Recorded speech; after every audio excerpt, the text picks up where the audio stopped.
Hi, welcome back to the Jac and Glen channel. I'm Jackie. I'm my husband, Glenn. He's my husband, Glenn. Hey, before we get started, make sure you hit that subscribe button. Make sure you hit that bell notification so you don't miss any of our interviews. Right now, we are joined by Ron from Ready to Love. It's a pleasure. How you doing today, sir? Doing good, brother. It's good, man. I'm glad to hear it. Glad you're doing well. Thanks for accepting the invitation. Thank you for being on with us. Let's get started. For those who did not watch Ready to Love, or those who may be joining us, who's Ron?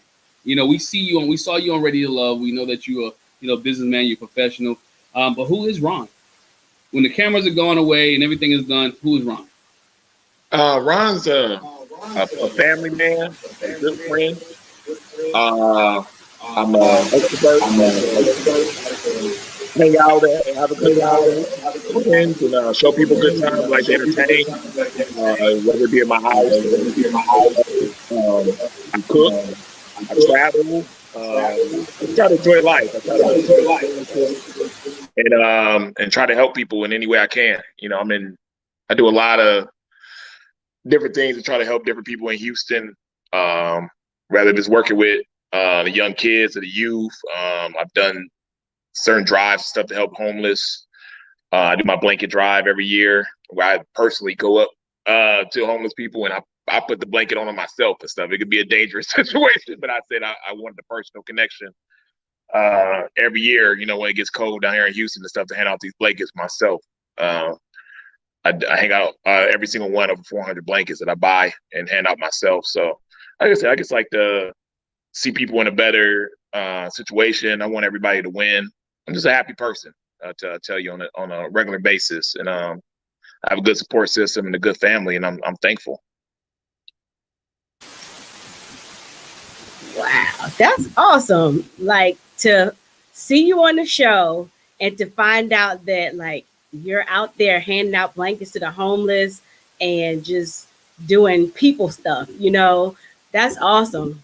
Yeah, I'm a people person. That's what I am, man. I like wherever I'm at.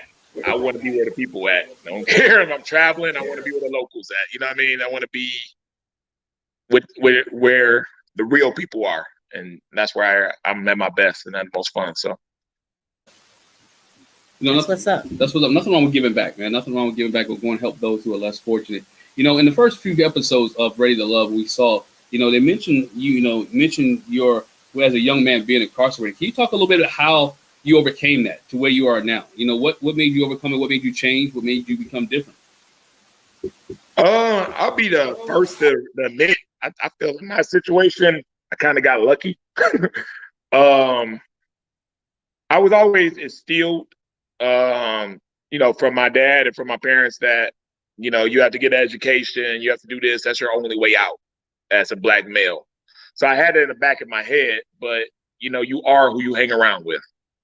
And I was with the wrong crowd. I just was. And luckily, everybody in that crowd wasn't bad. And some people in that crowd did believe in me and believe in my talents.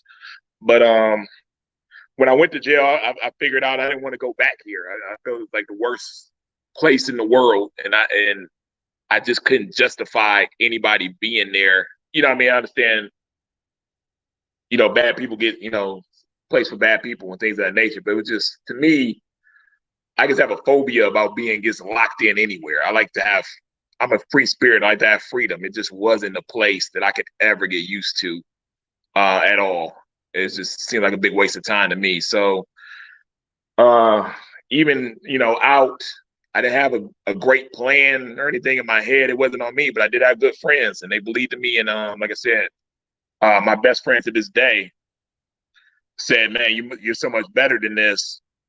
Go up to school, at least try to get in, do something. You're not doing nothing, do something. And I had my own little plan or something like that. And he came up there with a U-Haul and said, I got everything you own in the back of my U-Haul. You even come with me and try to do something better for yourself, but you're going to wake up tomorrow with no underwear, your choice. And he already talked to my parents. He had everything already orchestrated. And I went with him and, talked to the college people, kind of, begged my way in, and I got into school, and then I just worked my butt off. I didn't want to have to turn back from there and be a kind of failure after taking that leap, and it worked out for me. But I really look at our youth and say, even in my situation, any bad day, bad hour, bad minute, it could have turned to something totally different. So I do view my situation as, even though I was prepared and I did do the work, it was some luck involved. I'm not gonna lie, because it didn't have to go that way. It could have been a certain situation where it could have went totally left. And I thank God, and I was lucky for my situation. What did you end up majoring in school? Majored in business and finance,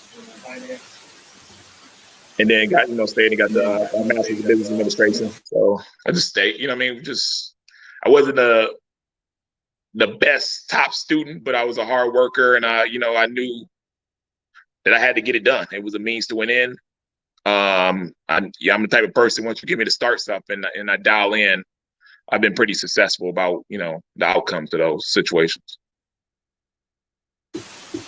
I just got a comment. Like, I think you called it lucky. I would say it's blessed, because everybody doesn't have a friend like that will see, like, this not for you, man. Let's do something else, and encourage you to go that way.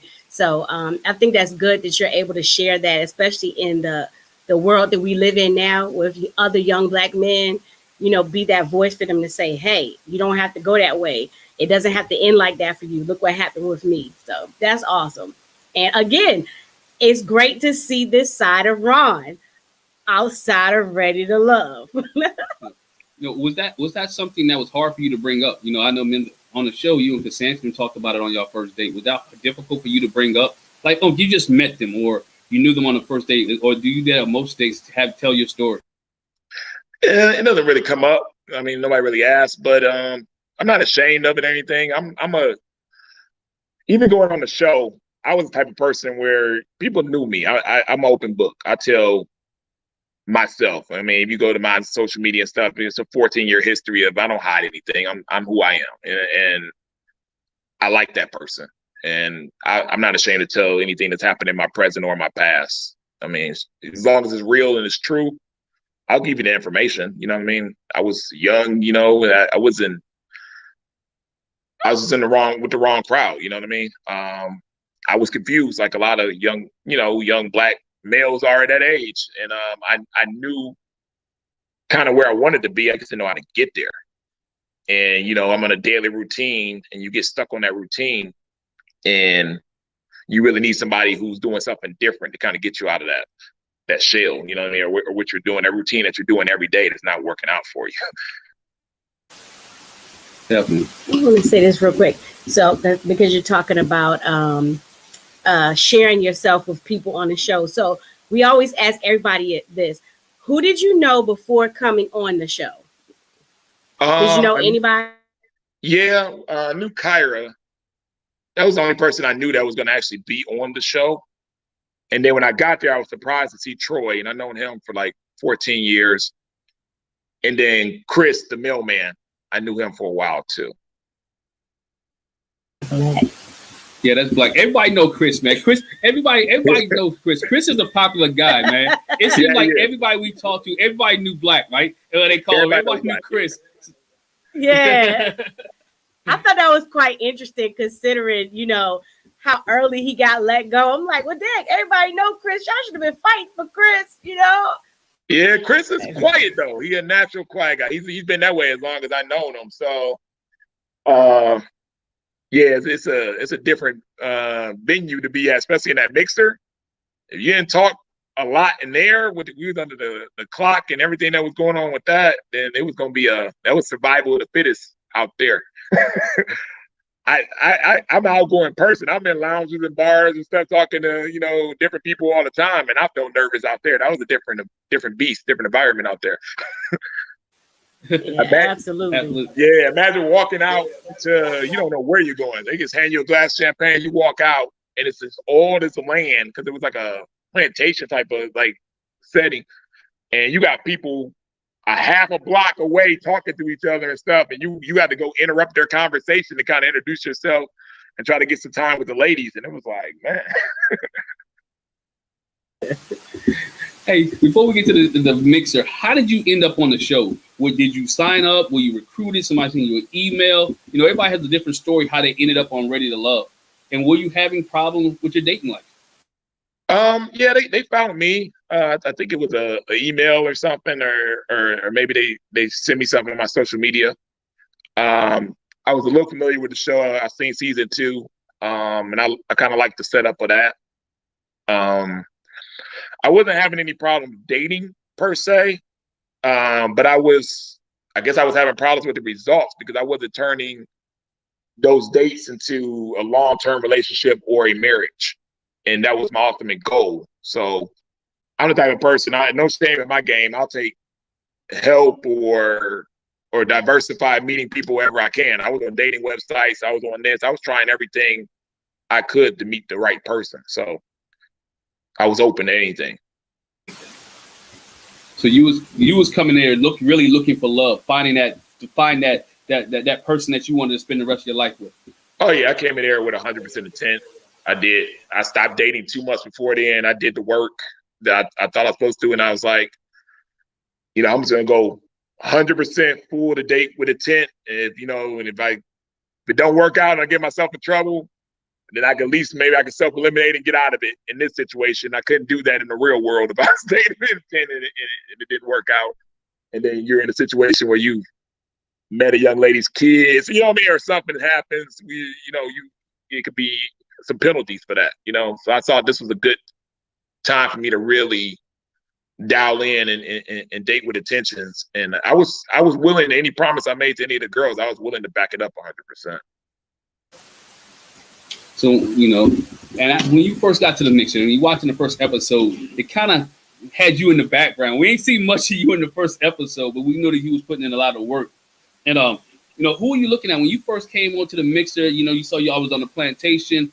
Yeah, who were you looking at? Who was on your eye? Who was in your eye? Well, I came in, and then, first thing I'm doing, I'm sizing up my competition and stuff with the guys, seeing what's going on here. I was like, okay, they picked a good group of guys. And then I saw Troy first, but he was talking to Chrysanthemum. So Chrysanthemum was the first woman I saw coming in, and I was like, okay, I got to get back to her. But Troy was hogging all the time. So then, I think I said something real quick to Kyra because that was a familiar face. I tried to get something, some chemistry going with Liz. I thought she was pretty, but it was just right off the bat, it wasn't really much there.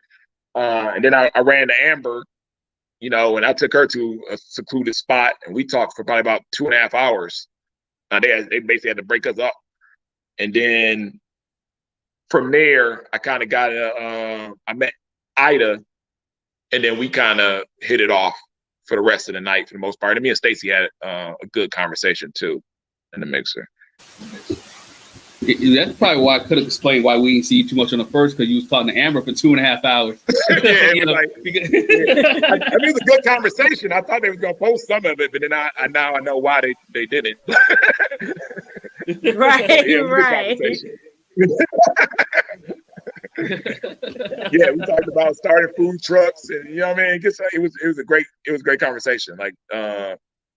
And like from there, like I said, me and Ida had some chemistry and stuff. It was so cold out there.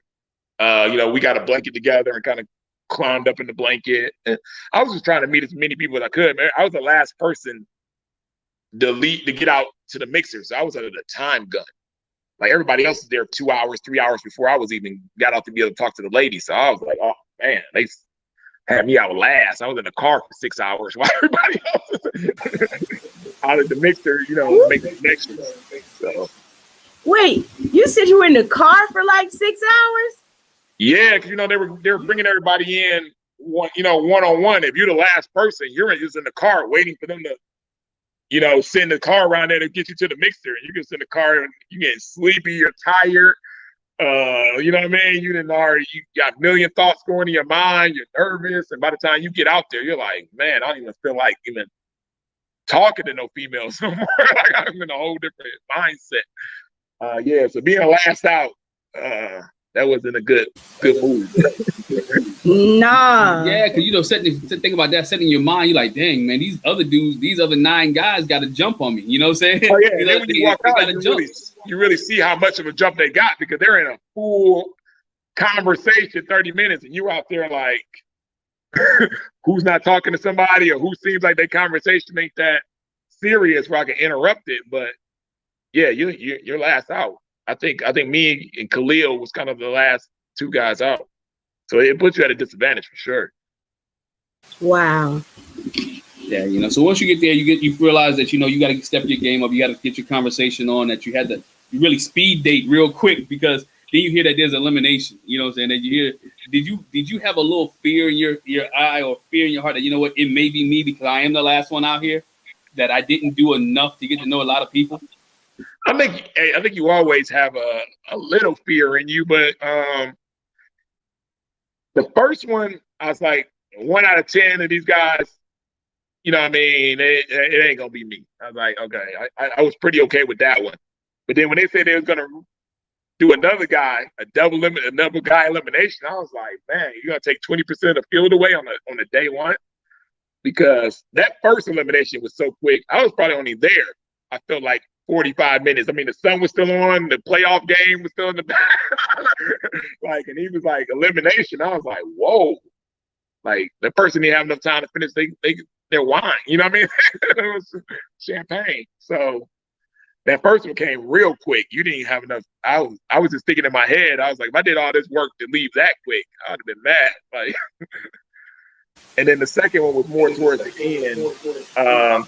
I think I was in the bottom. I was in the bottom of the second elimination, but they kind of edited that a little bit. Troy was in there with me, so I did have a 1 out of 3 chance with that instead of a 1 out of 2 where it looked like it was just me and Black.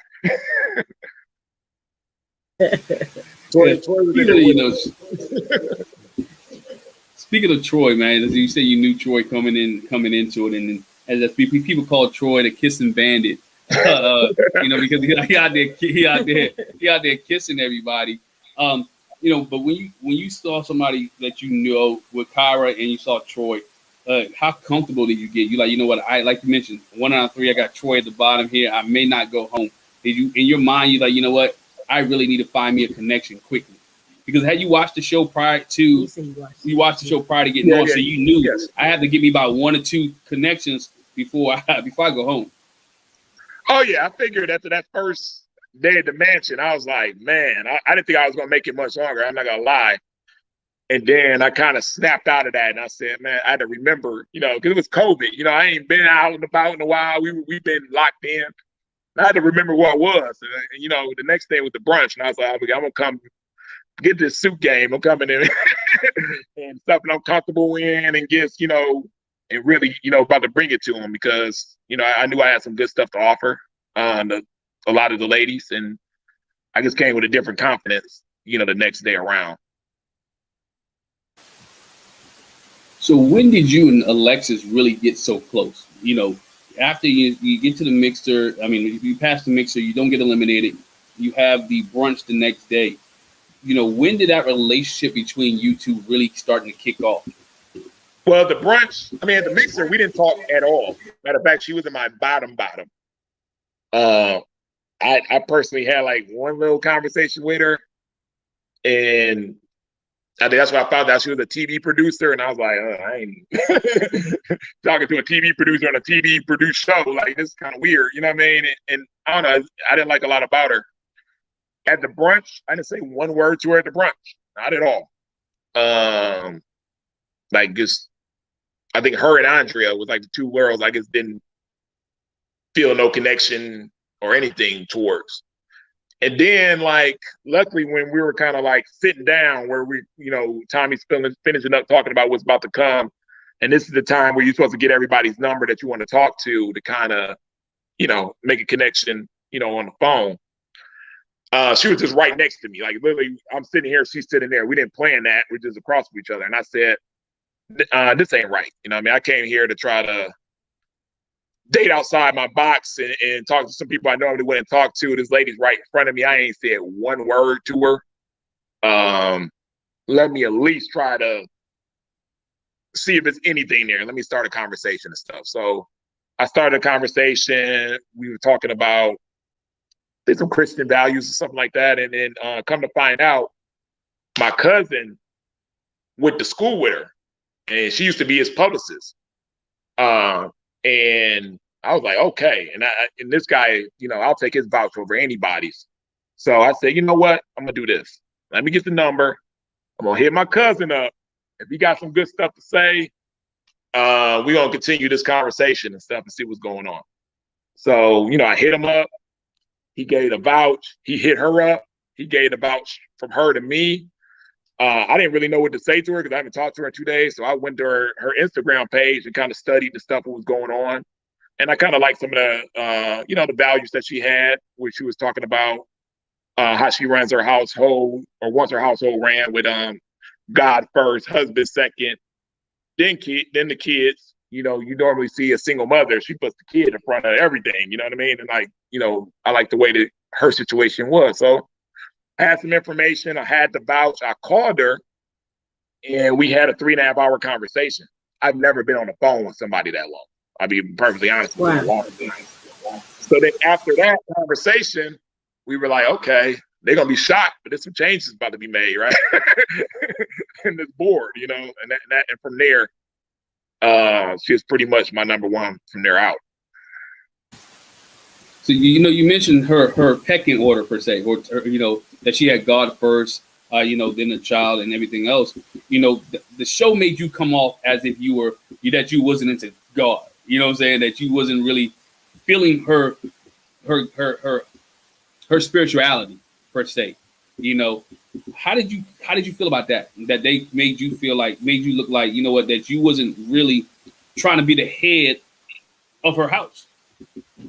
I think that was that probably made me more mad about any of the edits that came out, because I know they wanted to use that as a trigger, because I guess it is a trigger in someone, especially in the South and stuff, but it was just so opposite of me. You know what I mean? We got together basically off faith, which helped. And, I was looking for a woman that was kind of, on that page. Like I said, my cousin is a Christian rapper.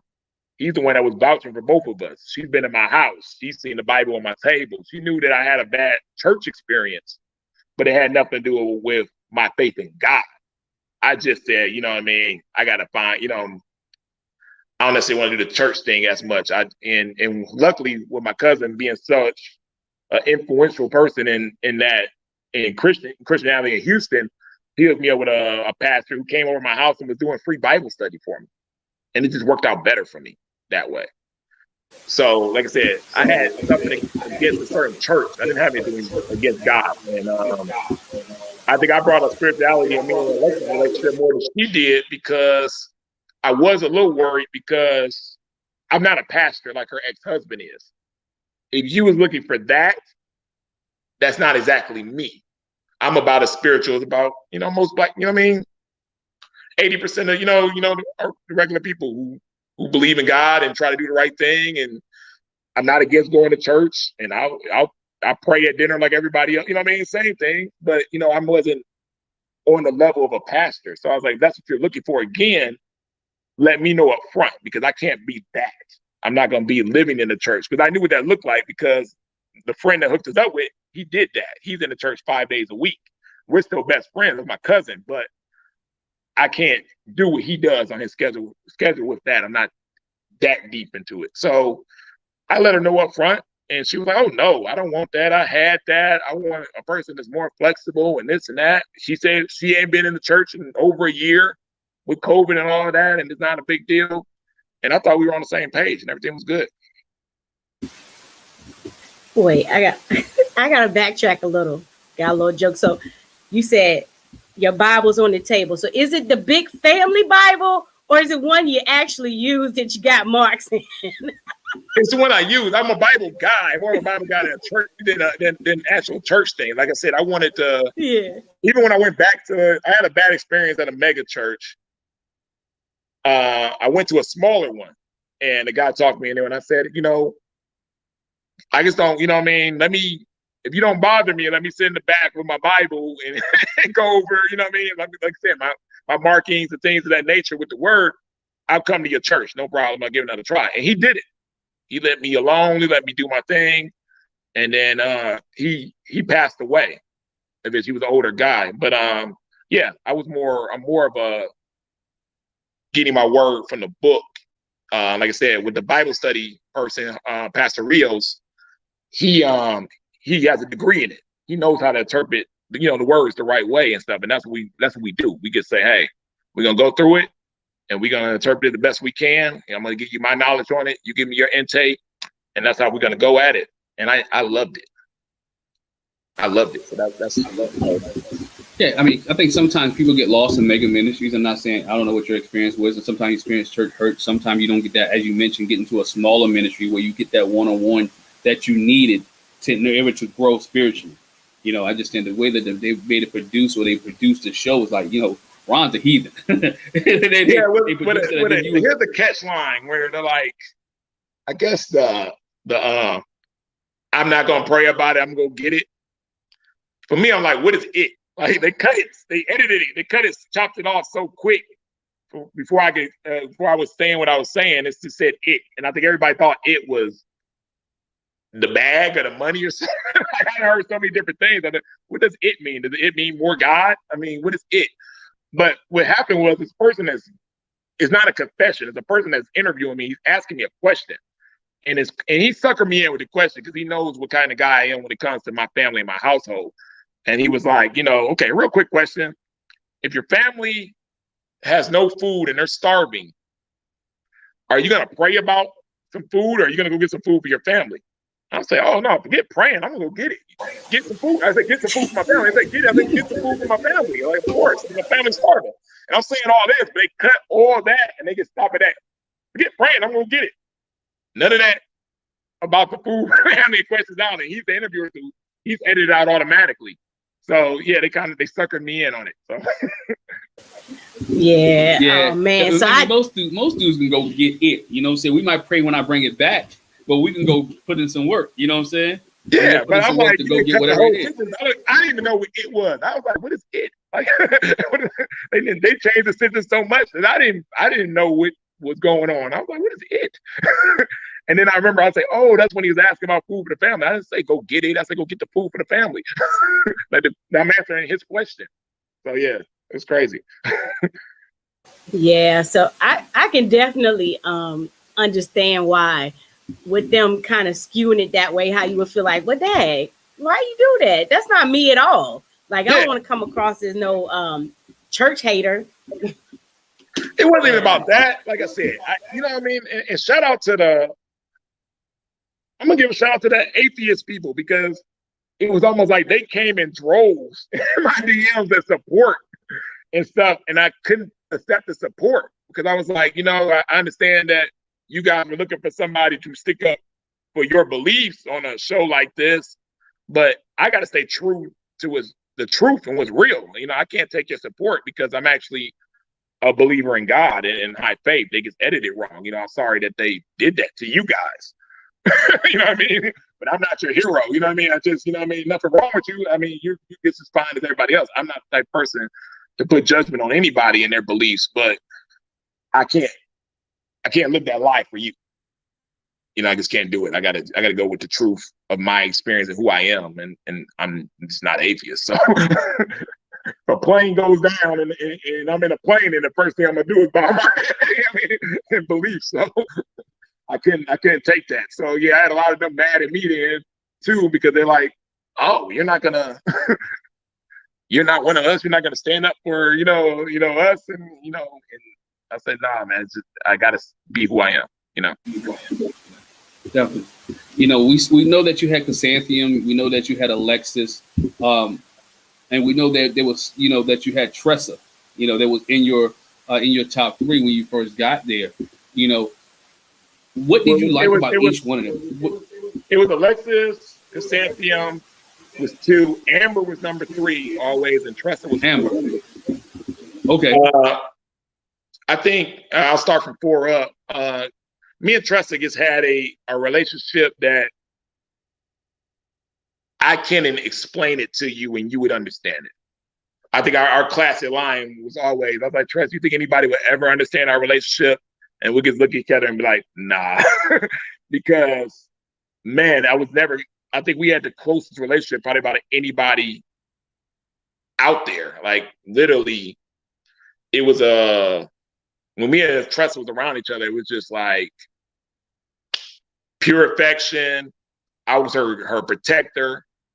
I think through her whole process, I was like her protector. They didn't show a lot of it, but like I said, she got in a situation with Dietrich where he said something about, for me to get a date with a girl, she got to be at my bottom or something like that, and it hurt her feelings. And she went and she teared up a little bit, and I ran to her rescue and hugged her, and you know what I mean? Like that was our relationship. I think she had, some car problems that was during the set, and I made, I was gonna give her a car from my lot to make sure she got back and forth. And another one was like a hot tub scene that we did.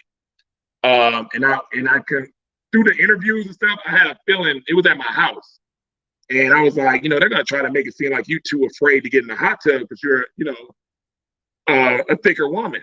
So I was like, when I'm in the hot tub, Tressa, you're in the hot tub. When I'm out the hot tub, you're out the hot tub. Follow me everywhere. I'm gonna make sure the camera don't have you here looking like you ain't afraid to put on your thing and get in here and do your thing. And she followed me everywhere I went. And you know what I mean? That was just our relationship. It was just so strong. The only reason why I couldn't further it is because, like I said, I came in here today with a tent, and she was an empty nester, and didn't really want more kids. And she needed to concentrate probably more on having a little more fun, traveling, getting out, doing things that she never got a chance to do before this. And I was opposite. I did all of that already, and I was now looking to now raise the kids. So that was a disconnect there. I think with Amber, she was, like I said, smart. I thought she was gorgeous, just beautiful. And she just had a feminine energy about her. I mean, her feminine energy, with me, she was very, very affectionate.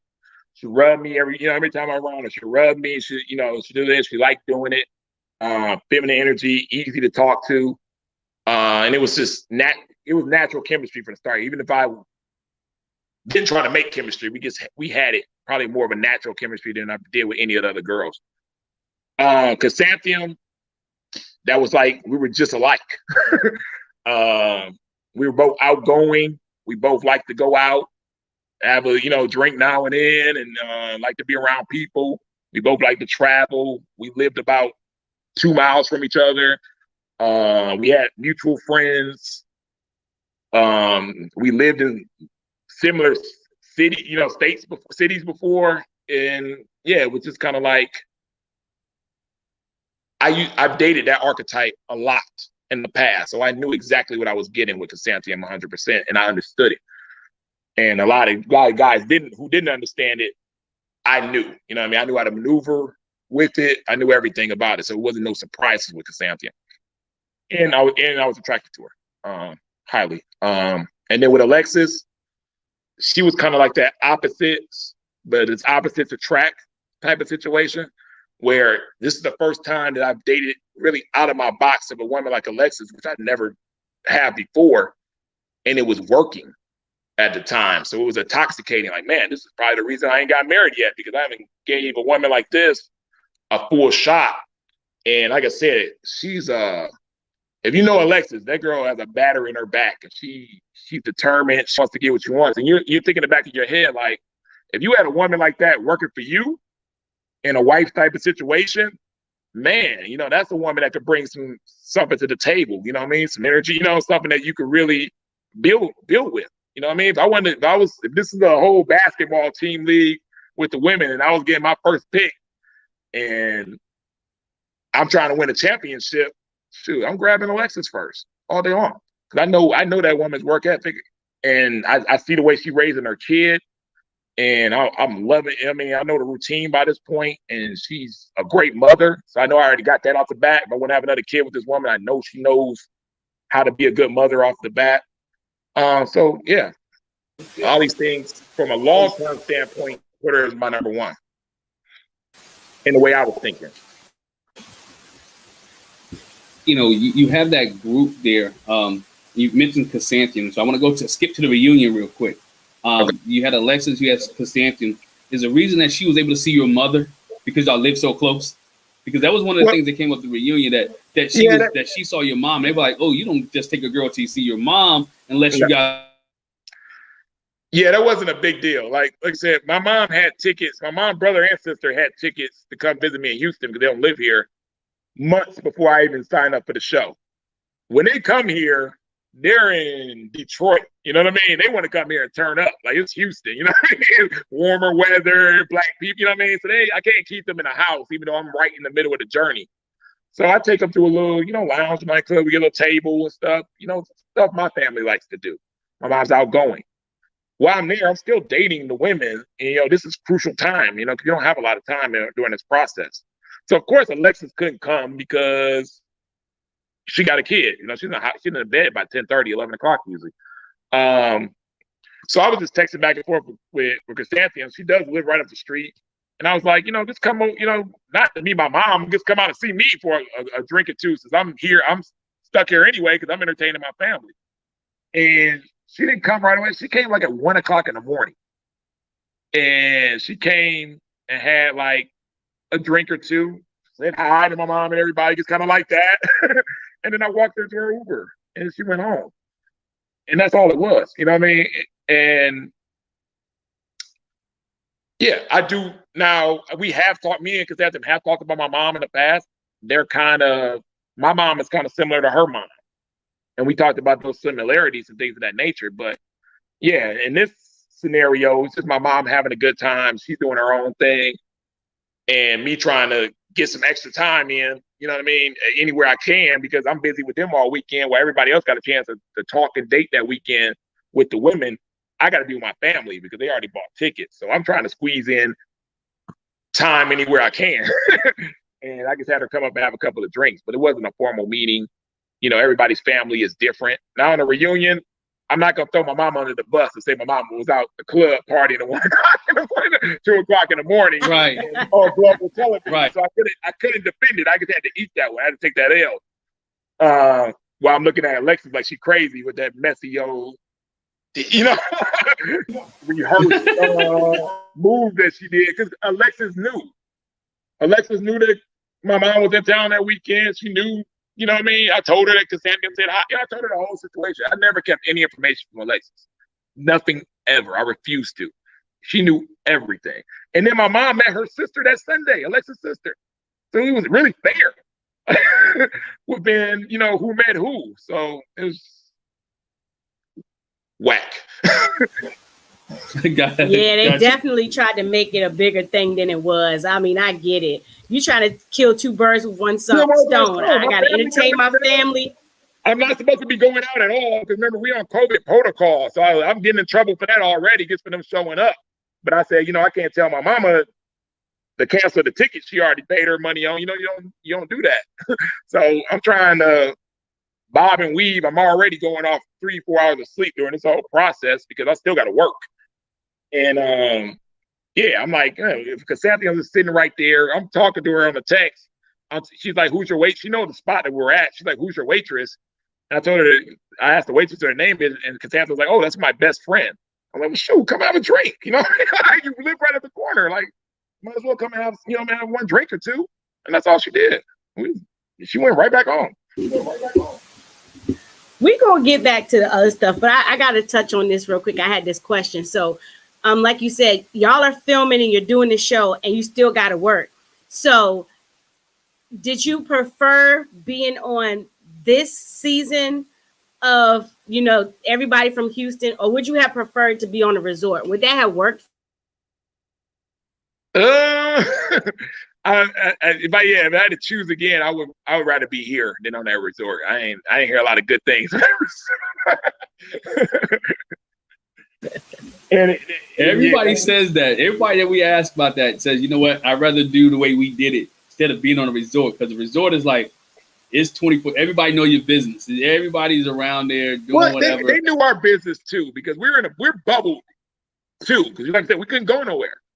And they had eyes everywhere to make sure we didn't go nowhere. They told us, they're like, y'all do anything. We know everything. Like, don't even try it. Like, this and that. So we were trying to maneuver around a little bit, but we're still kind of bubbled in. But at least I was bubbled in my own comfort, in my nice bed, and I was eating my regular food, and I just wasn't feeling stuck.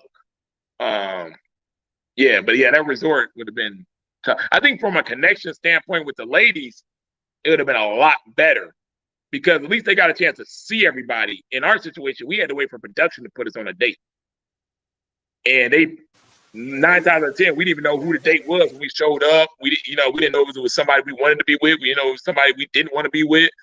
And now that I find out too, I only had a few dates with people, and then I'm thinking everybody else in the same boat as me. So if I only had 2 dates with Alexis, I'm thinking AJ only had 2 dates with Alexis.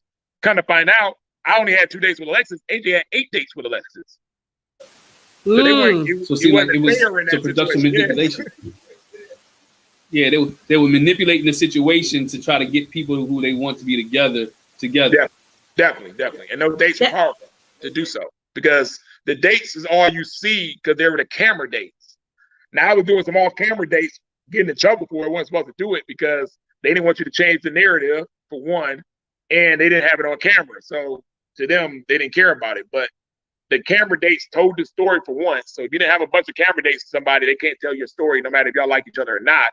And 2, like you said, you can manipulate the situation because we're not seeing each other. We're doing a lot of phone conversations, but that physical time in front of each other means something. And if they're putting you on 8 physical dates with a person and I only got 2, that person has an advantage, hands down, no matter who you are. Yeah, I'm gonna say that is definitely the truth, because you're not the only person we heard that from. That they kind of guided the narrative, with who the connections are, and I'll also vouch for the fact that we heard too that other people were like, oh, they told me don't see them outside of the show. I was seeing them, doing extra days, and they're like, no. So yeah, this is not the first time we heard that. So I know that's to be the truth. And I want to give you this to your props. You talked about the hot tub. They actually put that video out this week of a little bit of the hot tub scene that you're talking about, with Amber sitting behind you and they all in the hot tub. So they have footage, and what I've noticed that as these go along as a show, they're starting to slide stuff in and out periodically. They should let people know, what, this is kind of narrative, what we didn't put on the cutting room floor, or what we left on the cutting room floor that we didn't show because they couldn't tell the story of, the relationship that you guys had. You said something earlier that you had top 4 people, So what is your type then? Because everybody in that group that you named is a different type. Totally different. I don't have a type. I think that was the first thing they asked me when I first got there on the first interview before the mansion, and that was the answer I gave. I was like, I don't have a type. I like what I like. You know what I mean? And people don't believe me every time I say it, but if you look at the women I dated, it's been all around the board. So it's just, I like what I'm attracted to, and if I see it and I'm attracted to it, that's what I approach. But it's not a particular type. I want to get on the men real quick. You guys seem like, in the that y'all had a real tight brotherhood. Are you still tight with all the guys now? Oh yeah, I know it's a little separation between the ladies that's going on right now, but all the guys, 100%, all 10 of the guys are cool, and that's all the guys. There's not a riffle in any 1 or 2 guys with each other and like that. All 10 of the guys are in good standings, 100%. So with all the 10 guys being in good standing, man, who was leaking information? They threw your name out there. Some people threw your name out there that you was the one leaking the information. Now, I don't know if that was production leaking information. They wanted, because I know sometimes reality shows, they want to make people a villain, right? But they made it if you had the loose lips. Well, no, it wasn't me. Like I said, I got 2 theories. And one is, like I said, I did get into an altercation with production. So when my editors went bad, it was on purpose. I was targeted. Just hands down. There They weren't hiding the fact. Castmates knew, everybody kind of knew, and that it was coming. So they didn't owe me any favors, put it that way. So I think in that situation, you're at the resort. You got to get that information to Benicia so they can have their little drama scene with Joelle about the thing. So I think my first scenario is that production said, "Okay, Amber, you bring it up, but just say Ron told you he's not here, and we don't care either way." Or KG told her because that makes more sense. He's the closest to her. KG was already cool with production because they brought him back. I mean, I threw an after party after that hot tub scene. We got in so much trouble, man. Like I thought the whole season was over. So we had a lot of the cast that was there for the hot tub scene. So me and Deidre was like, okay, when the camera people going, y'all go to y'all cars, but don't really go nowhere. And when they went to their cars, we went to the camera people left, and then we invited everybody back in, and we called the whole cast over. And we partied to like 5 and 6 in the morning. That's when the scene with AJ left Alexis in the room. That's when all of the narratives came out. And production's mad, one, they didn't get none of this on camera. It was probably some of the best footage of the season. And then 2, we invited Ida back, and she been kind of eliminated, so she wasn't COVID tested. So then we kind of put everything at risk there, and they were mad. But they found out for KG. KG was the one that told on us. And he wrote us a text message and stuff explaining, like, yo, I'm sorry and stuff. You guys forgive me. And everybody else said, yeah. And I said, no. I said, you have to call me personally like a man. And he hit me up and we hashed it out. And I was like, you told on us about this production thing. I heard on season 3 about that girl with the baby that you was the one that told on her too.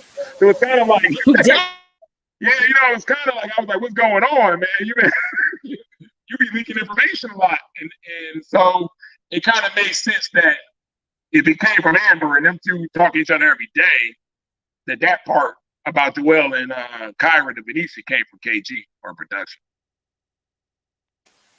Okay. Interesting.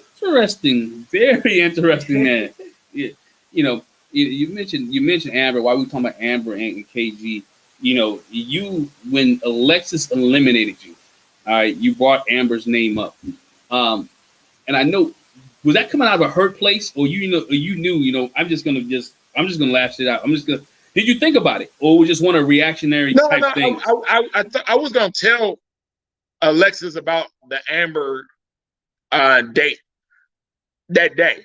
I hit her up that morning, but the women had the deliberation for like 8 hours in the morning. So my first text in the morning was 1 to Amber to let her know I was about to let Alexis know, and 2 to Alexis, because from the information I got for that night and how we were vibing, I thought I was going to continue, even if I got eliminated or not. I thought I was going to continue to talk to Amber, because you understand, I haven't seen any dates. All those dates y'all see on TV with her and KG, I'm not there. At this time, I never knew they existed. I knew they had, he was in her top for everything. I knew Joelle was there too. You know what I mean? I'm thinking everything's still fair game for everybody. We had Valentine's Day on Sunday. I took Alexis out on Valentine's Day.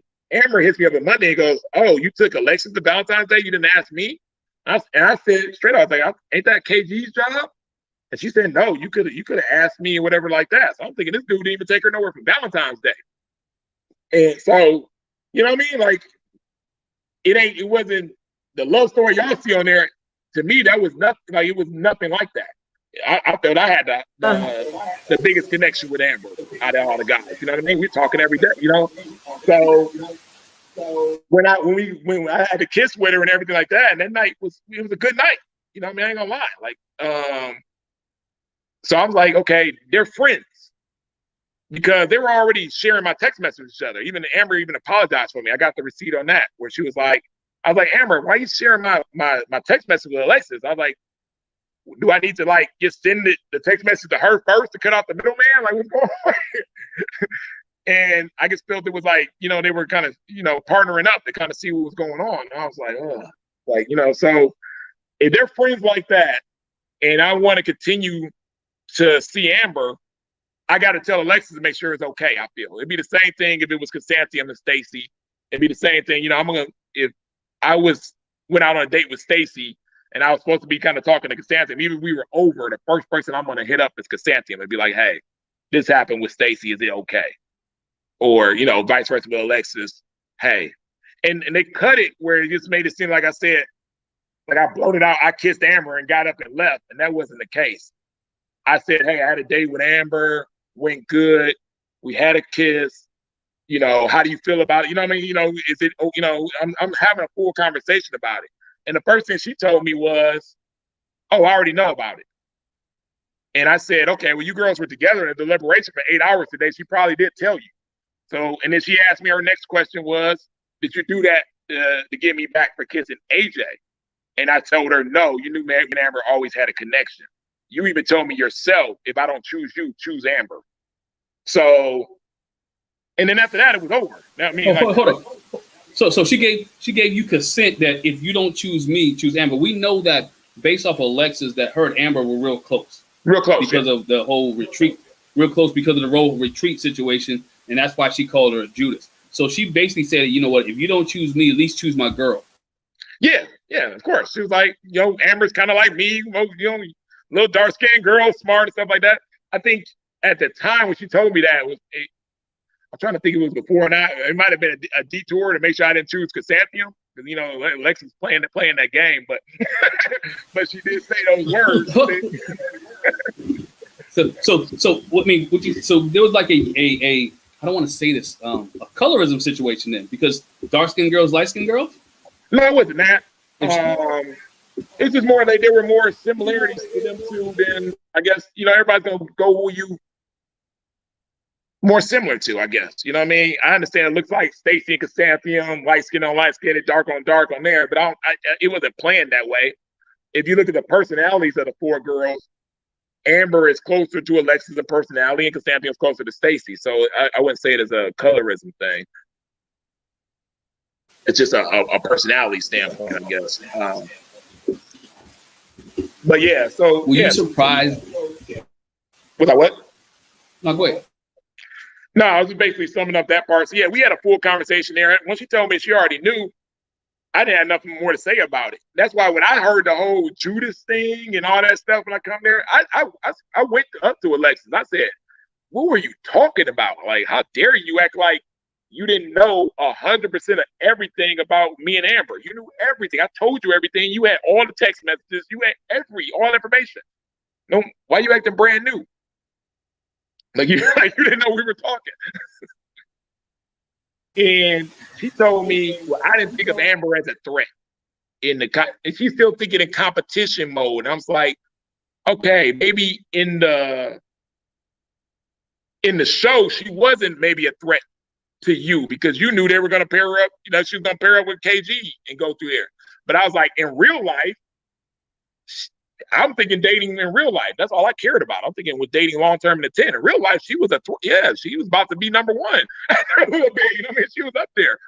And we were vibing like that. So it just threw me off. I was like, oh.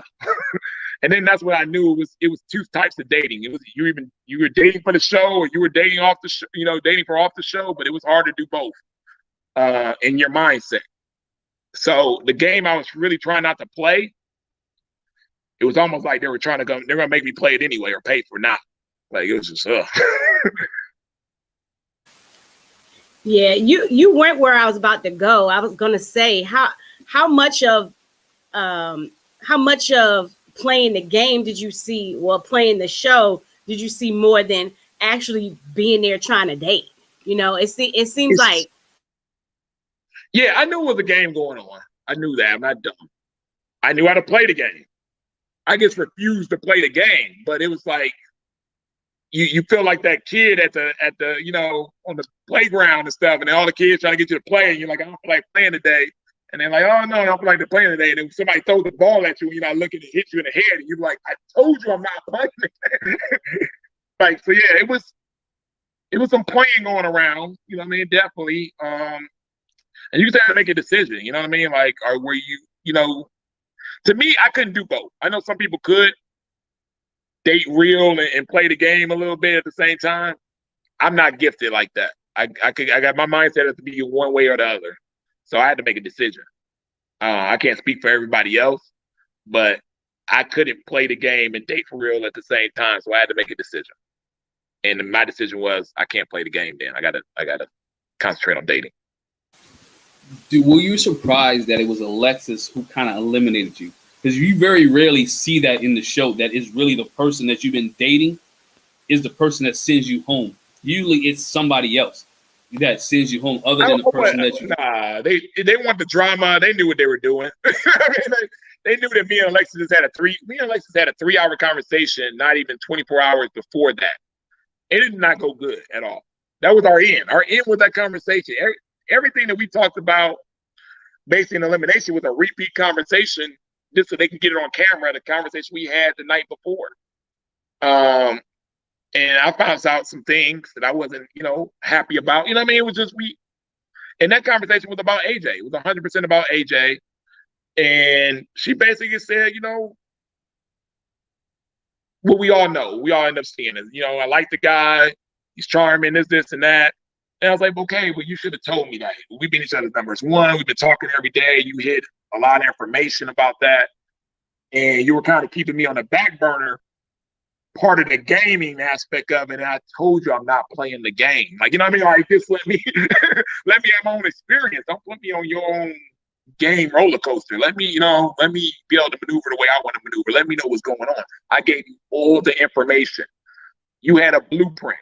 There was nothing hidden from me. So I gave you the game. That's how I said I'm not playing. I told you everything, who I'm dating, when I'm dating. When I had my first date with Amber, I told Alexis everything. Everything with Constantium, told Alexis. So I was giving out the information, and she kind of used some of that, for her own narrative. And I didn't feel that was, fair at the time. So I was upset. I ain't gonna lie. I felt like I trusted in a person, and they didn't handle that well. So after the 3-hour conversation, I was done. And I think she knew I was done. She knew, like, if she would have told me the things that she told me in that conversation earlier, that I guess would have been done. I would have self-eliminated, which I already tried to do, or I just would have just, focused on dating somebody else. But when you try to self-eliminate, is that because you just tired of the show, or you really didn't have anybody else that you was connected with? No. When I had connection. When I tried to self-eliminate, that's when I got into it with production, and I knew it was gonna go bad for me. I mean, these guys they petty to people who ain't even ever done anything, let alone if you did something. Like, I was scared. I ain't gonna lie. I was literally scared about, what they were about to do, and I knew the drama was coming, so I was just trying to get out of it before. So and the only reason I didn't self-eliminate, I tried. The only reason they called me back is because Alexis said, that's not fair to me. I'm attached to you. And if you leave, it could knock us both off. And I knew how bad she wanted to, be on the show. This is, to me, this was just dating. I didn't have no career opportunity in this. I didn't like TV that much. I was ready to go week 2. Everybody knew that. I didn't have no career expectations or any product to sell off this. I was already pretty well known in Houston. But to her, in her profession, this was important to her. And I guess couldn't leave her like that, and just say, okay, just because I'm scared of production a little bit or what they might do, let me be loyal to you and stay on here. Because I told her we were still going to date off the count. I said, even if I self-eliminate, I'm still going to date you. Like, every promise I made you is still intact. I'm still going to see what's here. And nothing's going to change with that. But she wanted to be on the show. You know what I mean? It's just plain and simple. So. Another one for you. If the roles were reversed, meaning after you had that 3-hour conversation, and it was the guy's turn to eliminate somebody, would you have eliminated her?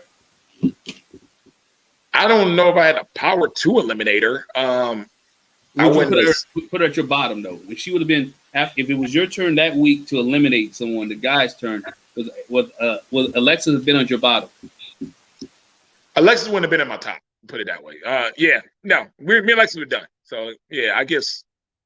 Yeah, you're right. Yeah, if it was switched over, put it this way. We were supposed to go on a retreat with the next scene, right? If we were at the retreat, I probably wouldn't have said one or two words to Alexis after that conversation. I would have, if I was stuck there, I guess I would have been even battling KG for Amber, or I'd just been there twiddling my thumbs, but I wouldn't have been talking to her. Now, that would have been interesting. That conversation, we were over. So, yeah, it was just done.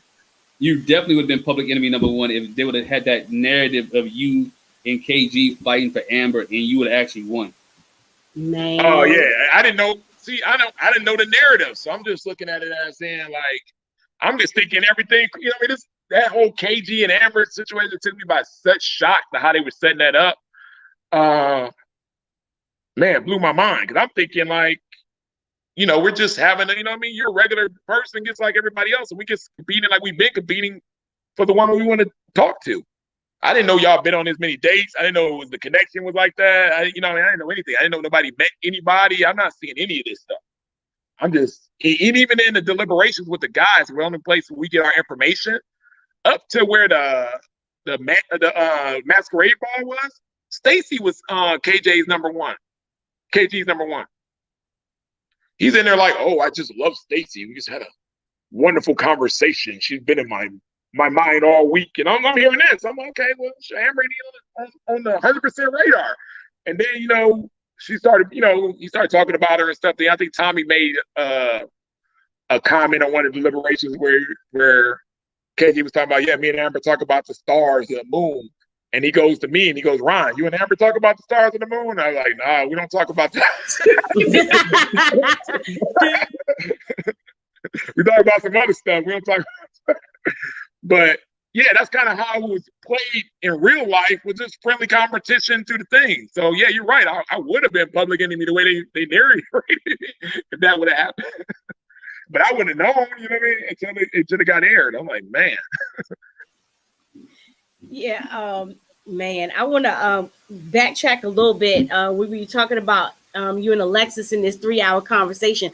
I could really appreciate you giving clarity on the reunion when Tommy was talking to you about, I've never heard a man talk to a woman like that. And you put it in perspective. It's like, when I was saying I thought you were smarter than that, that's going back to y'all 3-hour conversation where you said you were talking about AJ. It's like, I've been here all this time. How you going to let, start falling for the game?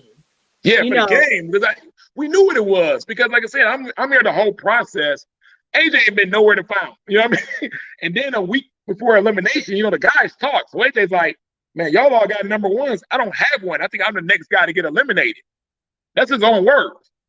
And then that same week, he does 2 side dates off camera with Alexis. He, nice, smooth, talking, winding her and dining her up. And within the conversation, she was like, oh, well, he turned it on this week. I'm like, huh? Of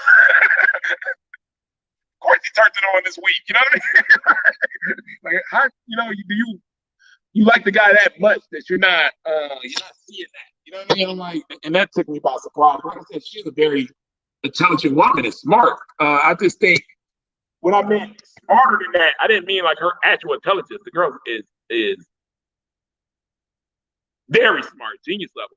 I meant relationship smart.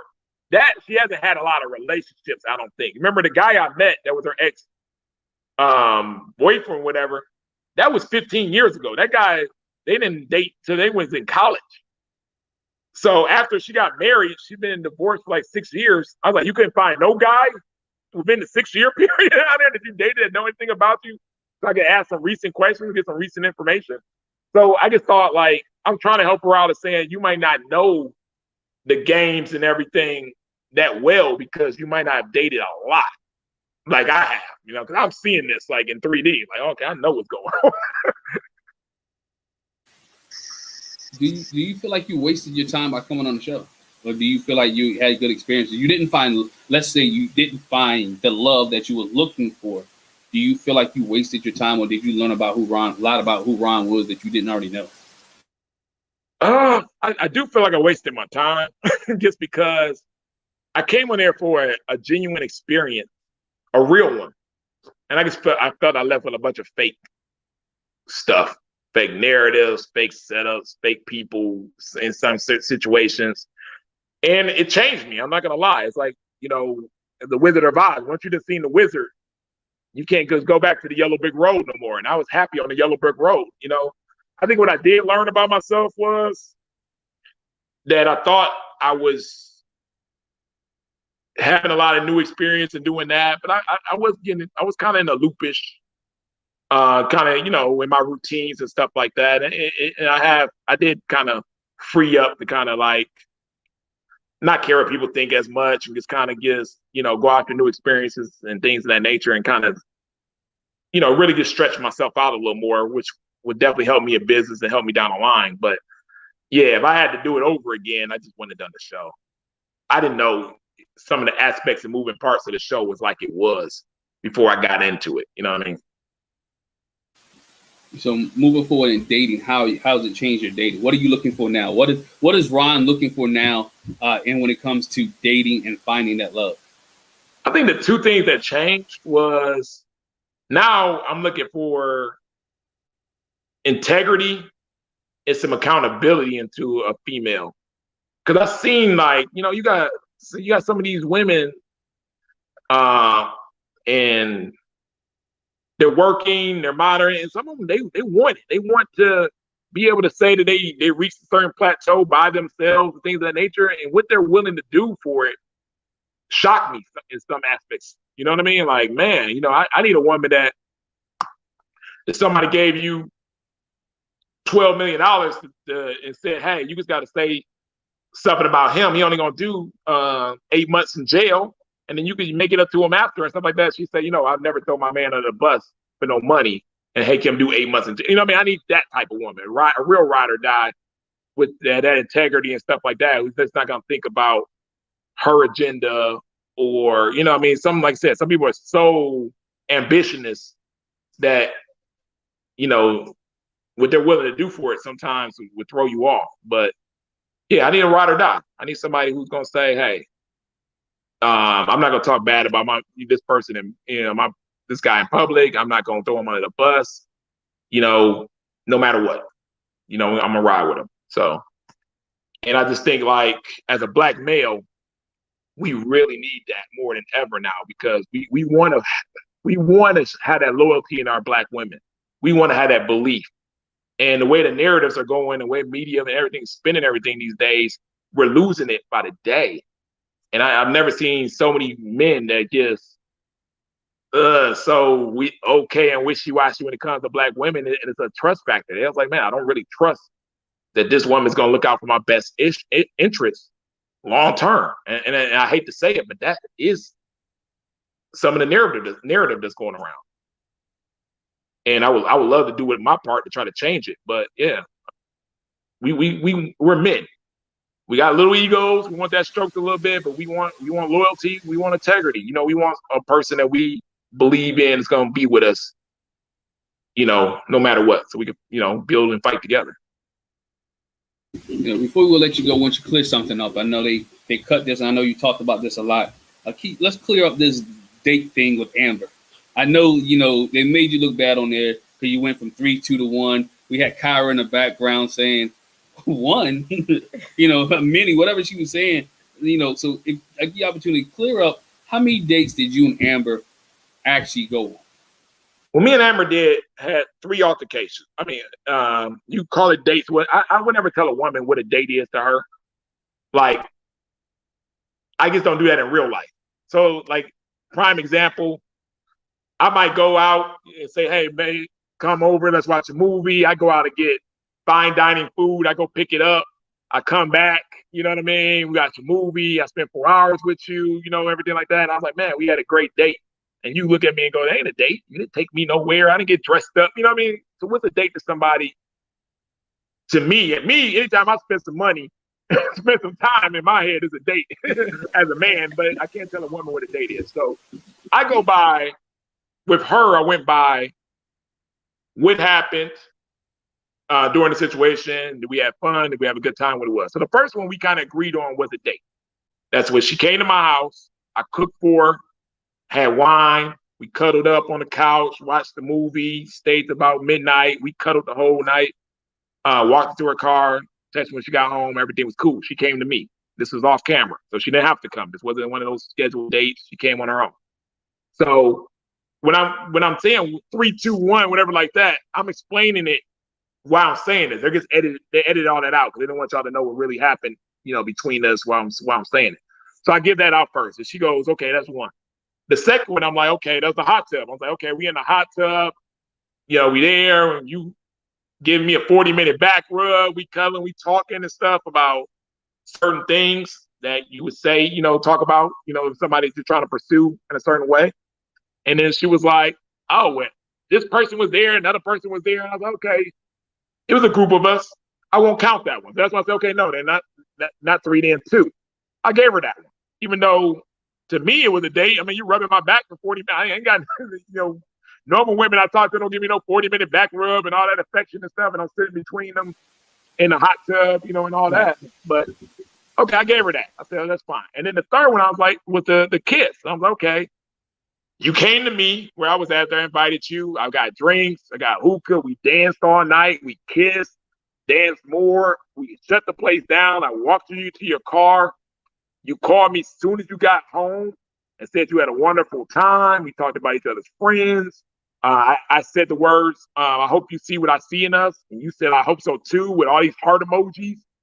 To me, that was a date. She said, "Oh, no, that was at a bar."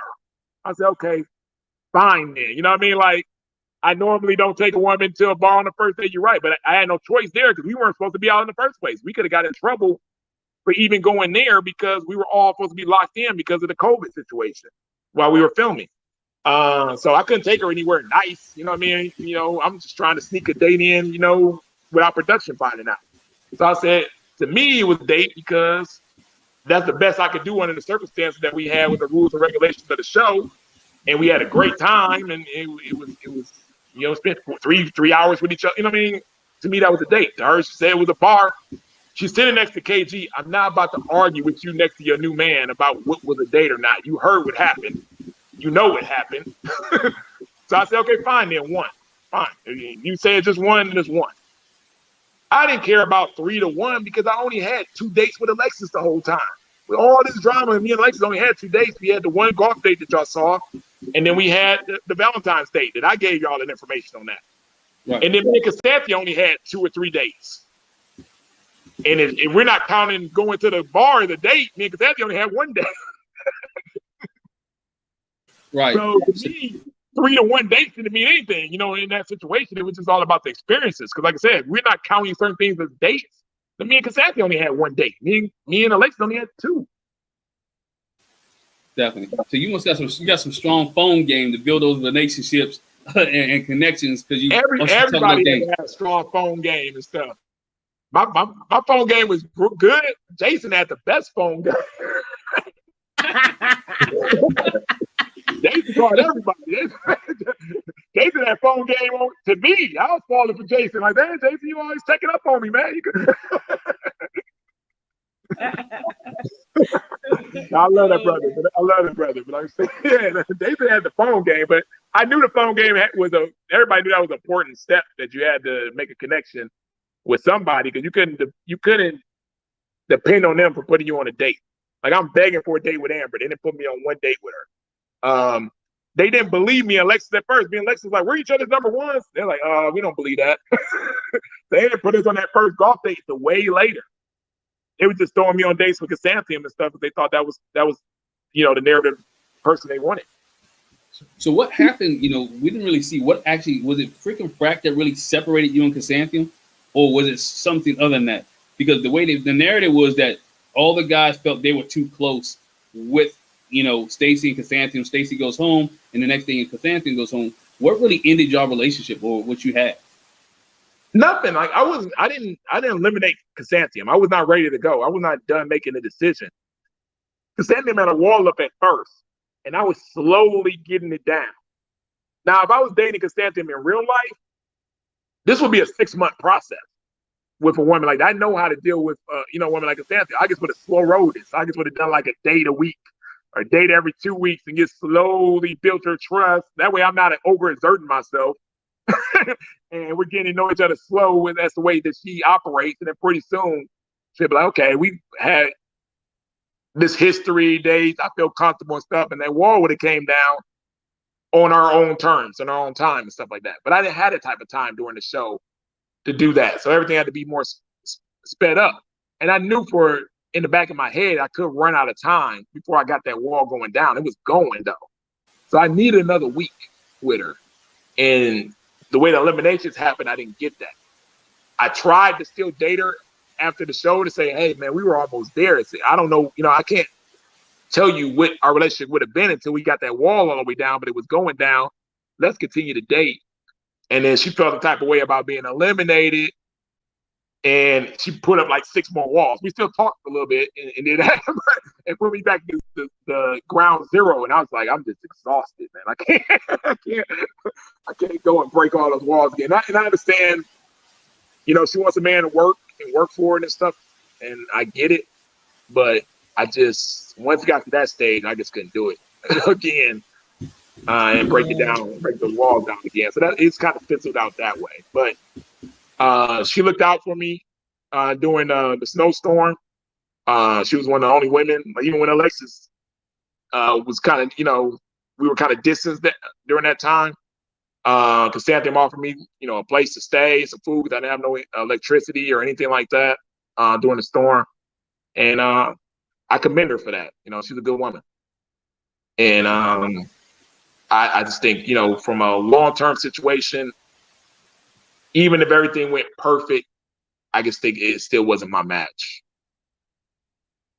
Got you on that last question. Before we get out of here, last question from the Ready to Love show. You didn't mind Alex having a kid, did you? No, not at all. Okay, that wasn't part of your. I did a lot of, and honestly, I that's why I knew that me and AJ's situation where it was going to be different. Because I had to do, me and AJ are more similar than it kind of seemed on the show, right? I did a lot of work when it came to, I'm talking about nights with a pen and a paper, writing down okay, she has a kid. She has 5 stepkids. She calls her own. They're at the house too. You know what I mean? Can I deal with this load in reality? You know what I mean? When this journey is over, can I hit the ground running with this woman in this household? What am I able to do? I don't want to be the type of person that promised a single mother all this stuff and I couldn't back anything out, or I changed my tune when the show was over, or this, that. I didn't know what I was really capable of doing. So I did the work. I knew he did it. And I knew it was a lot that came along with that. That's what I was saying. I know he didn't do that. And so I didn't have no problem with her situation at all when it came to the kid, and honestly, it was because of her. She's a good mother. She had it all kind of planned out, his routine and stuff like that. It was a very easy situation to kind of move in. The pastor, her husband, I talked to him before. Good dad. He's in the kid's life. And that was just it. Like I said, I liked Alexis at one point. I ain't gonna lie. I'm gonna give you a never seen before thing. And me and Alexis talked about this during the show. I just never got a chance to give it to her. And I was gonna make her earn it. I was gonna give it to her, else we were gonna be on a solid relationship. And I guess a show relationship. I'm talking about where everything was in line. But I had just made for her. This princess with the black rubies. It cost me a lot of money too. I ain't gonna lie. But the black rubies for my black princess, little black princess with the little black rubies, and I had it made. She ain't even seen it yet. And it was too pretty to just throw away, but I never got a chance to give it to her. Right, too pretty and cost you too. Yeah. That's for your next queen. No. I would never give a person something I made directly for one person to another person. So it's Alexis. I don't know if I ever talk to her again or not, it's getting just something to remind me of the show and the experience. But yeah, we'll never go to anybody else. I made it directly for her at the time. Well, that's what's up. Wow, that's what's up, man. And nobody's ever seen it. She has not seen it. She knew about it. She's never seen it. Y'all got an exclusive right there. That was the first time. Oh, that's awesome. It's beautiful. It's beautiful. I know she would have appreciated it. Yeah. So did you kind of feel, I hate to use the word vindication, but did you kind of feel like I told you so in the end when AJ didn't pick Alexa? Even though he went. Like I said, I wasn't shocked. I kind of knew what that situation probably was. I ain't gonna say vindication, but at that point during the reunion and stuff, man, the way they tried to set me up and the way they tried to do me with production and stuff like that, it wasn't vindication, but I was like, man, anything that happens, I'll take on my side right now, because what you and Amber did just wasn't right. It wasn't. The group up with production, a lot of that stuff was rehearsed. It was just shady, as shady can be, messy, grimy, all that. And I treated both of those women very well. I bought drinks for them, their friends. I've done, a gentleman the whole time. I didn't deserve that. So in the back of my head, I was kind of like, yeah, you know what I mean? And it was more to that story. And I knew everything because me and AJ is cool. So I was hoping more of that story got out on there, but they production protected her on a few things. It's starting to come out now. Y'all kind of are on the blogs and stuff, but yeah. I got you. I got you. I am not going. We go there later, but I know what you're talking about. Yeah, got you there. But I think that's the thing. Do you feel like you dodged the bullet though? Yeah, I do. I mean, honestly, yeah, I guess because some of the stuff that took place, I didn't think he was capable of. And then, like I said, on that 3-hour conversation, I left there thinking that was a whole different woman than what I met before. So I felt I was getting a representative for most of the other time. Like if somebody asked me, I said, I don't know if I ever met the real Alexis, to tell you the truth. I don't know if I ever seen the real Alexis. Every time I saw her, she was dialed up to the T. You know what I mean? Hair, makeup, coming straight from the shoot. So I didn't get enough real time to know 100% what I was getting. But, you know what I mean? I don't know how that situation between her works without the show. And that's why I feel like I don't know who the real Alexis is. Like I said, the person in the beginning was somebody different than the person I had in that conversation when she knew she was going to go to the end with another guy and she didn't need me for the show no more. The whole personality changed in my book. With that being said, wrapping up, man, would you do any more reality shows? No. No. Even if it wasn't a dating show. No, not. It had to be a certain type of show, and it couldn't. Like I said, I don't know. Probably not. To be honest with you, it's not necessarily about the show within itself. I just didn't like myself on TV. I mean, to be honest, I didn't like how I looked on TV. I didn't like how I sound on TV. I didn't like how they control your narrative in the edits. You have no power over any of the situations. So it's just hard to get your truth out. I mean, it could work for you in a good way. It could work for you in a bad way or normal. But I just like honesty. I just want my truth out, good or bad. If I would have been the guy that walked in and slipped and fall and fell in the mud on my head and everybody laughed at me and stuff, I want that in the show. I don't know, edit that out, put that in. That happened. That was me. I'll stand by my stuff. You know what I mean? I was myself, regular guy, bow-legged, pigeon-toed, all that. I stand on everything that's real. But as soon as stuff starts getting fake, I just lose interest in it. You know what I mean? That's just how I am in real life. Yeah. When you first left the show, were you getting a lot of hate on the line? DMs. Were people really hating? Have your life changed since the show? It hasn't that much. Like I said, you get internet trolls here and there, you know what I mean? But I don't, like I said, I'm not on Twitter. There's a little Facebook group I am on with the show and stuff. But by the time I knew to kind of like get into that group early and just let them know I'm a regular person and got to know me. So by the time that stuff aired, most of the people already knew who I really was. Just from that, nobody's coming on my page saying anything. My mama, my family eat you up. Don't do that. Don't Don't go on my Instagram, my Facebook page saying stuff, and I might just leave it up there and let them light you up. So don't do that. But Detroit to come out, huh? Yeah.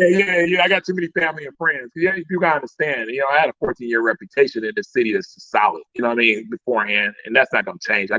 Off a TV show, but it was more surprising that some people literally would look at a TV show that is produced, it's edited, and just think everything there is just the truth. And I was like, man, I know these people can think for themselves a little more than that, and if they can't, I need to open up a couple of more businesses because the competition is not like I thought it was.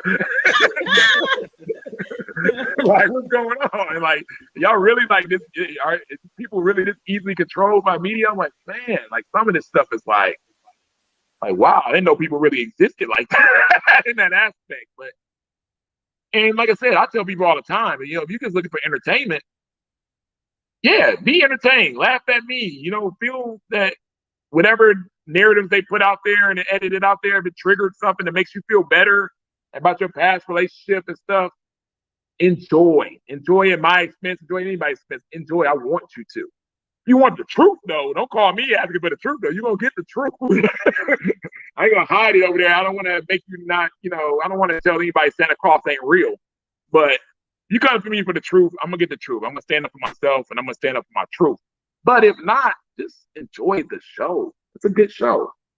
Like I said, I love all my castmates. And like I said, I got into it with production. They didn't. I wish them the best in all kind of opportunities. This is the avenue that they want to continue in. And like I said, I love my castmate. That was the best part that came out of this, was the relationships that we formed as a cast, because they know what the deal was, And I just wanted to support it. And we had good relations. That Liz and Jason is real. It's real. I was there. I helped put it. I was part of it. They're really together. They really like each other, and I'm wishing them the best and to grow with it. And like I said, we're a strong cast, and we like each other. So that's basically what it is on that. Like I said, I did get in a situation where, like I said, I got in a car accident right before the reunion. 7 hours before the reunion, I got in a front end car accident coming out of CBS. I wasn't gonna go to reunion, but I was scared because I didn't know what kind of contract, I was over and stuff like that, just to miss it. I told him about the accident because I had to drive up in that car because we had to stay in the car for a little bit to get the COVID test. And I was like, I can't stay in an Uber while they're waiting on this COVID test. I got to drive the car, I get hit. And they were like, okay, dang, your whole front end of your car is gone. What happened? And I told them about the accident. And I'm thrown into that pressure situation with the accident. We filmed for 15 hours that day. I didn't get the proper help. I was trying to be tough in front of the guys and kind of just get through it. And come to find out, I go to a neurologist, and I had a concussion that whole time. And then with the concussion, I started, like, my neural functions, like I grit my teeth now, like, uncontrollably, and some of the functions from that. And then it was just a lot on my plate with that, and then, kind of how everything went. And I honestly, I had to call up the show and ask for help, for mental health. I used to say, hey, I need some help or something in the right direction and stuff. I had to call the same people I thought to put me in a bad situation. And I got help, but that I even turned that into a platform where I'm trying to get Black men to go out there and do what I did. Don't be too cool and go ask for some help and take care of your mental health. Because I know a lot of us don't. I know how hard it was for me to. And I know a lot of people don't understand what's going on with you in that situation. And then, we got Black men that played football, that had concussions, that had this in certain different situations, that never seen anybody one time over the situations. And they just don't, our egos don't let us toughen it out and go out there and ask for help as Black men. But as Black men, we need help just like everybody else. We're human. So I tell everybody, hey, I'm an advocate for mental health. Go out there and get it. If you want to talk to somebody who you think your core people don't understand what you're going through, you can hit me in my DMs at any time. I said this on every interview. I've probably talked to over about 80, 90 people. I've had one woman who was literally in a bad situation, and she hit me up at 2:00 in the morning, and I talked to her, you know, and I told her to go get some help, but I talked her to, you know, her thoughts at least to say somebody understands what you're going through. So I do want to build that platform more because I can see the importance of it, of us taking care of our mental health and just offering help to people. I want to say first, well, thank God you made it through the car accident, and I'm sorry to hear that you had a concussion, but I think it's good too, like you said, that you reached out for help. And it is ironic that the same production that you kind of had an issue with, they were able to help you out. I'm glad that they were able to put the differences aside and realize that your mental health and your well-being was more important. That's good to hear. And there's some ratings. I'm glad it wasn't that. I had to really actually shoot out for help. You know what I mean? It was kind of like, you know, like I said, their job at the end of the day is to make a TV show. It ain't to care about a lot of us. You know what I mean? That's how it is. But, you know what I mean? I said, hey, I need at least at this point needed somebody who understood where I was, you know, with that. And then, you know, my family and my friends that know me as so mentally strong and tough, they're just like, oh man, you just had a car accident, you know what I mean? Just snap out of it. You're super Ron. Go ahead and go work. Go work some extra hours and stuff and you're fine. I was like, no, you don't understand. I can't control but you know what I mean? Like I'm not sleeping, I'm not eating, like, you know, there's something is off with me. And so my friends couldn't really understand. My parents probably couldn't understand either. I thought they knew some people because of the show and how it was ran and stuff like that, that understood where I was coming from in that situation. So that's why I reached out to them and forced them to try to get me somebody, you know, to at least start it off. And I got my own help after that, but, you know, just get the ball rolling. I want to say this real quick because somebody mentioned one of the comments, because you made the comment that the Jason and Liz, that's real. Like you played a role in that. This just an opinion. This just an opinion. So the question was, so were Joe Vernisha, were they not real? No, Joel and Venetia was real to the point. Like I said, Joel was pretty much Venetia was pretty much number one for the most of the time. Venetia, to tell you the truth, because she couldn't have kids, from a voting standpoint, she would have been gone. Joelle basically said, she leaves, I leave. He's a poppy. They knew he was going to be a pretty popular cast member when he first got on there. So that kept her on. Now, to her defense, Venetia is a boss woman. She didn't care if she left or not. Right. Yeah. She didn't care. Like, yeah, she had to get back to work. She didn't say what she cared about. She was there for Joelle. Like, you know, I'm not here for Joelle. Send me home, man. I don't really care.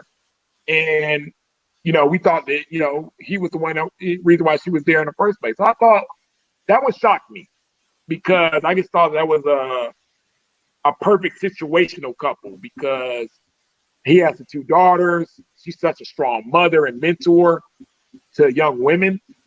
Like I said, she's successful. She's pretty.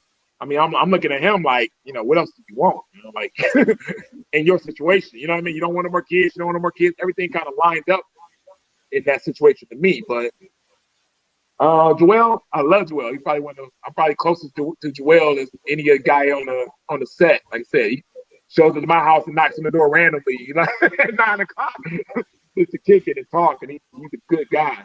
I just think he gets a little, you know what I mean? In New Orleans, they're a little slower, you know what I mean? They just, you know, he's a outgoing guy, a talkative guy, you know, little, you know, flirtatious, you know what I mean? He's just himself, and he wants to be able to be himself, and he ain't gonna change for nobody. And I think when you get into it with a Venetia or a woman like that, you better be serious from the jump. Somebody like Ida, yeah, you better be serious. Like it ain't no room for no games, no put your toe in the water. Ain't no room for that. You better know what you want, and you better be able to, you know, be a leader and go in there and lead that relationship and get it to where it needs to be going right away. And you know what I mean? At our age, we as black males, we should be able to do that. So I'm not letting Joel off the hook. I love him, but I'm not. We should be able to do that. You know, you ask for it. You need to step up and, you know, do what you got to do with that. You know what I mean? So I'm not letting Venetia didn't do anything wrong at all. She came in there with she was supposed to date with intent and be there. She thought she found their guy. She was serious. She offered, hey, you know, I'm willing to blend these families. I'm willing to do this. I'm willing to do that. These all the stuff you say you won't. Let's do it. And then got a pause period on it. So it's not her fault. And then it's not Joel's either because, like I said, he's a slower guy, and this is very fast. This is speed dating. This is rapid. So it probably wasn't the right show for him to find love either because, like I said, if you're a slower type of dude and this is rapid pace, it's not going to be right for you. It's like with Cassandra. It takes her time to get that wall down. You know, she's been in certain situations in the past where, you know what I mean, you're not going to win her trust in 2 weeks, 3 weeks, 4 weeks. So for people like that, this is a very difficult show for them to find love because it's just so fast paced. Like, we're doing all this in a month. You know what I mean? You're right, man. We just want to appreciate your time, and we thank you, especially with the mental health piece, because you're right. A lot of some African American men don't talk to people and deal with a lot of issues and deal with a lot of things, and you see that come out in their relationships, see that come out in their families, and that we do need to have that dialogue and have that conversation to get mentally healthy, so we can continue to be the leaders of our homes and our families. And I appreciate you for helping people do that.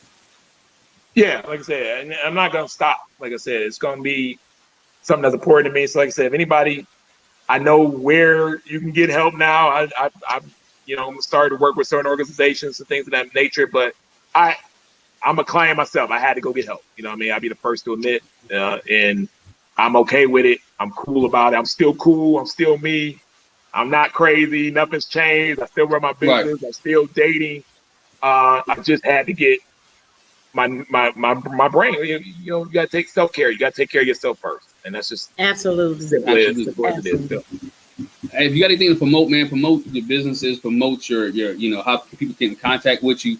You know, give you a couple of minutes. Go ahead and promote Ron. Well, basically, just from this platform, you know, it's just I am Ron Freeman, like you see on the screen. That'll get you to my IG. That'll get you to my Facebook. I'm always posting pictures of, you know, I'm always out and about with the castmates and stuff. So I always post good pictures of the cast and just different things and events that's going on. If you see me in Houston, I'm very friendly. Don't believe everything you see on TV. I buy drinks. I hang out. I talk to people. You know what I mean? I answer DMs. And I love people. So I want to see the best for everybody. I want to see everybody find love. You know what I mean? It's really important to me that we get this Black love back together again. Yeah. Man, this is ridiculous out here in these streets. You don't understand. So definitely. I've been talking about relationships so like that. I think maybe in the future you might see a podcast or something where I got to do some kind of part to kind of help where these relationships are going. And I do have a lot of knowledge because I probably was a person on the show before I got on the show that probably dated more than most of the people that was on the show. I ain't gonna lie, I was in these streets. Yeah, he was in the streets. So Ready to Love brought you back. Ready to Love brought you in the house and off the streets. Yeah. You know, when I lived downtown, the house, I was single, you know what I mean? And I knew a lot of people. My first, you know what I mean? I used to work for the liquor company. I mean, so I dated, but you learn a lot of how different people are and things of that nature. And the guys, I know a lot of guys, and the men tell me certain things, and we just need to this is a disconnect. And it's a very simple disconnect, but we could be having a lot more relationships, a lot more marriages. I can't believe as many people I know in this city. I haven't been to a wedding in like 3-4 years of all the guys, you know what I mean? Wow. It's right. Yeah, it's just like, so something needs to be done. And I just hope everybody is open to finding real love and partnering up. And we need two parents in the household, 2 incomes. We need all that. You know what I mean? So yeah, I'm just here for that. I'm here to, you know, if the show is ready for love, but we got a lot of work to do in our own community when it comes to it. That's right. That's right, man. Starting with myself. I ain't taking no accountability for me. I had to get my butt buried to it. Well, I hope you can find that one for you, you know.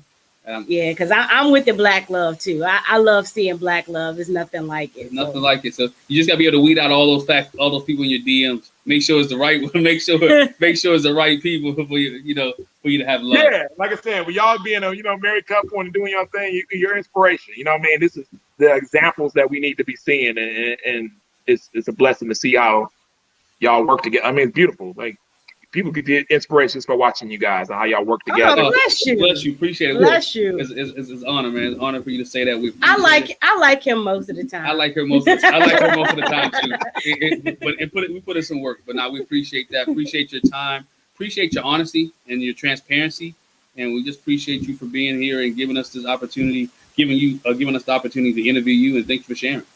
Oh, no problem. Like I said, I'm gonna do anything. I'm gonna keep it real. So you right. You right about that. I'll live on that, but I can't live on take accountability for all the fake stuff. But the real, I'll take accountability for, and I'll stand on my truth.